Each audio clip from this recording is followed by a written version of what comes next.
So this is one of the biggest mistakes that I see reps making every day. And they think that being personal in their outreach is all they need to do to book meetings. I've booked meetings with Fortune 500 companies, booked hundreds through cold outbound, but also helped reps like Frank and Christian do the same by implementing a process. And none of that came from saying, hey, saw you went to Michigan, or can't believe you have a German Shepherd, me too.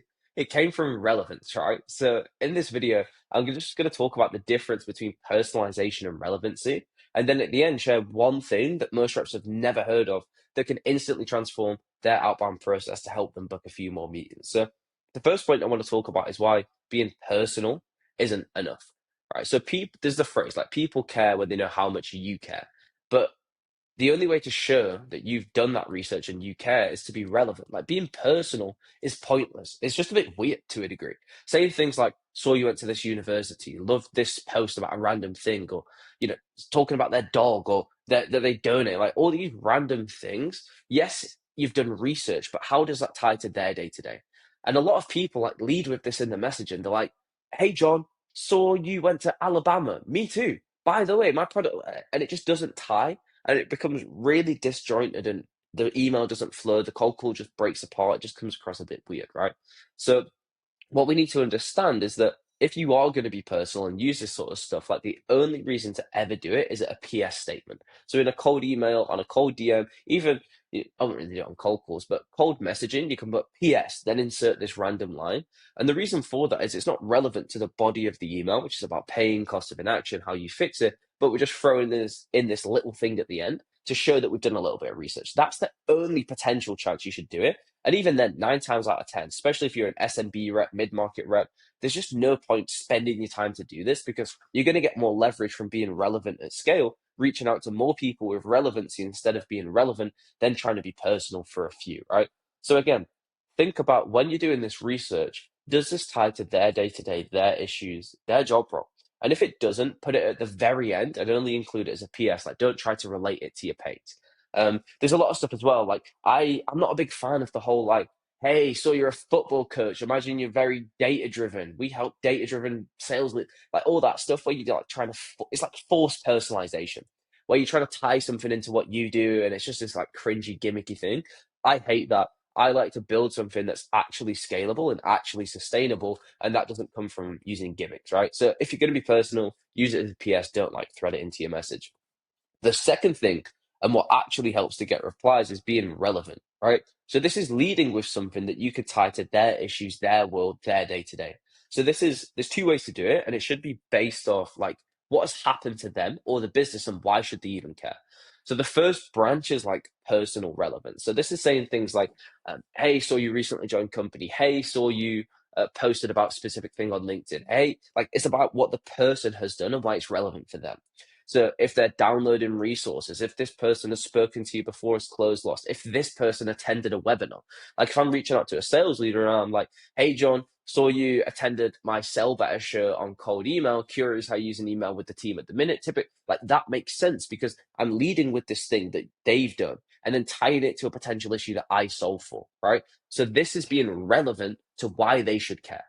And the second way to do it is account-based relevancy. So instead of tying so much into the individual, like what they've done, you can do it based off the company. So, for example, if the company has recent funding, org changes, product launches, job postings, like anything that's happening with the business that you can then tie to an individual's day to day, their pain, their issues, that's great as well. And that works. And the reason for this is we just need a reason to be in people's inboxes. There's the sort of classic phrase, which is 3% of the market's ready to buy now. The other 97% just aren't interested, right? So we're trying to find as much of that 3% as possible, and also the people near at the top. So imagine this is like the bottom, the 3% at the top, like it's like a triangle, right? And the 97%, they're in this education phase, but the ones near the top, they're like looking into solutions and could become the 3%. So we're using this relevancy, these triggers to assume that, okay, these people are taking these actions or these things are happening. They could be looking into new solutions, right? The best outbound is just finding the people who would have been inbound and catching them before they book with you. That makes sense? So it's like you're booking the people who would have booked anyway, but you're just like getting them before they find you. That's what we want to do with outbound, and that's the easiest way to do it. So always focus on why now in your messaging. Um, there's so much like spam being sent through AI, through just generic messaging, more people doing outbound, more people doing sales as a whole. So there's a lot of noise in the space. And this is like a phrase from JC Pollard. And for some reason, out of all the content I've digested, all the things I've looked into, this one phrase like really, really sticks with me, which is if you don't stand out from the noise, you become the noise. So if you're just being generic, saying, hey, saw your job title, right? Or we help blah blah companies. Like it's just generic. It could be sent to everyone. And if it looks like it's for everyone, they'll treat it like that and just put it in the spot, put it in the bin. So what we want to do is stand out from the noise, like be different, turn up different in that inbox. And that's what we do with relevancy. Now, so I've just talked about the difference between being personal and being relevant. But what I'm going to run through now is, as I promised, that the third thing, like the sort of secret thing that a lot of reps haven't even understood or sort of heard about, which can really help with reply rate, especially as we talk about with enterprise and as you're going up market, right? So let me just break this down. So you shouldn't do this thing if you're doing SMB. You just shouldn't, because SMB, it's all about high velocity deals. Like you have a huge TAM. There's a lot, and TAM stands for total addressable market. There's so many accounts you could go after. You'll typically be targeted 10, 12, 15 meetings a month. You don't really have the time to be personal. So you should focus on relevancy at scale, getting enough people in the top of funnel with good messaging, and they will funnel down to your meeting goal of 10, 12, 15. Right? You should just be doing relevancy, automated sequences, LinkedIn DMs at scale, cold calling with a similar pitch, just have different uh, pain things for the different personas. Like it's all about relevancy at SMB. Mid market, your tier three, tier two accounts, the ones where they're not key to break into, but they look pretty good. Maybe they've done some sort of intent, like you should do automated messaging. But then your top accounts, you should do this third thing. And if you're enterprise, especially strategic, going after like huge companies, Fortune 500, Fortune 100. I did this myself as a rep, going after some of the biggest companies in the world to do pure cold outbound. And this thing really helps. And what this is called personal relevancy. Okay. So this is the sweet spot and trying to balance being personal with being relevant. So what you're going to do is still do the relevant research of what's happened, how does this tie to their role, but it's going to be personal to just that person or just that company. So, like we spoke about with the personal triggers before a job change, you can just input the, title bracket on your sequencing tools and reach out to 50 different leaders who've joined a company. But personal relevancy would be saying something like, hey, John, notice you joined Gong from Acme. I know you were using Salesforce back there. How are you planning to manage your lead flow in the CRM over at new company? Like, does that make sense? Where it's only to that person. I'm calling out like the job they were at, the new company they've moved to, the tech stack they use. Like it's so personal that it's only for this person. Or again, if I'm like, hey Dave, saw that you posted on LinkedIn about the biggest issues with cold email at the minute being relevancy and how to balance it. Curious how you're implementing that with your team. Like again, it's to that person and only them. Because when it feels one to one, people respect that you've done the work. And the law of reciprocity as humans is that if somebody puts in a lot of effort, we naturally want to, show reciprocity and give that back and replicate that. So personal relevancy is incredible. And that's just for the personal aspect. For the company, this could be things like 10K reports, an investor deck, a public post.